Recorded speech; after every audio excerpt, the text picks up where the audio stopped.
ഭദ്രവിളക്ക് കർമ്മസ്ഥാനത്തെ നവരാത്രി ആഘോഷങ്ങളുടെ ഭാഗമായി ദുർഗാഷ്ടമി നാളിൽ ആയുധപൂജ, മഞ്ഞൾ നീരാട്ട, കുങ്കുമാഭിഷേകം എന്നിവ നടന്നു.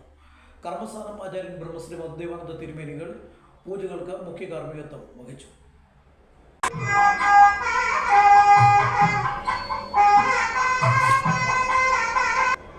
കങ്ങഴപ്പൊത്തനാട് പടിഞ്ഞാറേമന ശ്രീ മഹാപരാശക്തി ഭദ്രവിളക്ക് കർമ്മസ്ഥാനത്ത് നവരാത്രി ആഘോഷങ്ങളുടെ 9ാം ദിനമായ ദുർഗാഷ്ടമി നാളിൽ പതിവ് പൂജകൾക്കും വിദ്യാപരാശക്തി യജ്ഞപൂജയ്ക്കും ശേഷമാണ് ബ്രഹ്മശ്രീ മധുദേവാനന്ദ തിരുമേനികളുടെ മുഖ്യ കാർമ്മികത്വത്തിലും പറാൽ സുബിൻ ശാന്തികളുടെ സാന്നിധ്യത്തിലും ആയുധപൂജ നടന്നത്. നിരവധി ഭക്തജനങ്ങളാണ് പൂജകളിൽ സംബന്ധിക്കാനായി കർമ്മസ്ഥാനത്ത് എത്തിയത്.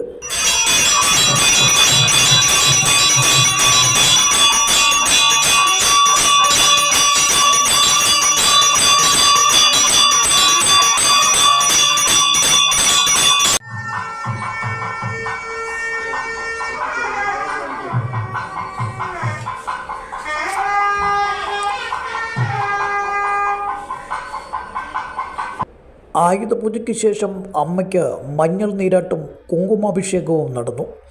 മുഖ്യ കാര്യദർശി സന്ധ്യാമധു, കർമ്മസ്ഥാനം സെക്രട്ടറി ഗീതാമണി തുടങ്ങിയവരും ഭദ്രവിളക്ക് കർമ്മസ്ഥാനം ഭാഗവത പാരായണ പ്രവർത്തകരായ മോഹൻദാസ് ഇടിയിരിക്കപ്പുഴ, ഷീബ ബാലകൃഷ്ണൻ കണ്ണൂർ, ചിത്രദേവി നെടുങ്കുന്നം, വിനു എറണാകുളം തുടങ്ങിയവരും വിവിധ പൂജകളിൽ സാന്നിധ്യമേകി.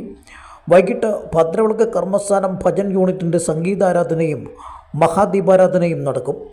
10ാം ദിനമായ ബുധനാഴ്ച കലശാഭിഷേകം, കലശപൂജ, കുങ്കുമാഭിഷേകം, മഞ്ഞൾ നീരാട്ട്, പട്ടും താലിയും സമർപ്പണം തുടങ്ങിയവ കർമ്മസ്ഥാനത്ത് നടക്കും.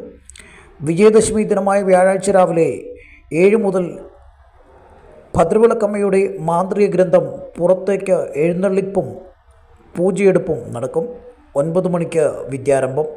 തുടർന്ന് മന്ത്രദീക്ഷാദാനവും താമ്പൂല സമർപ്പണവും നടക്കും. 10 മണിക്ക് മഹാ നവചണ്ഡികാ ഹോമം ബ്രഹ്മശ്രീ മധുദേവാനന്ദ തിരുമേനികളുടെ മുഖ്യ കാർമ്മികത്വത്തിൽ കർമ്മസ്ഥാനത്ത് നടക്കും.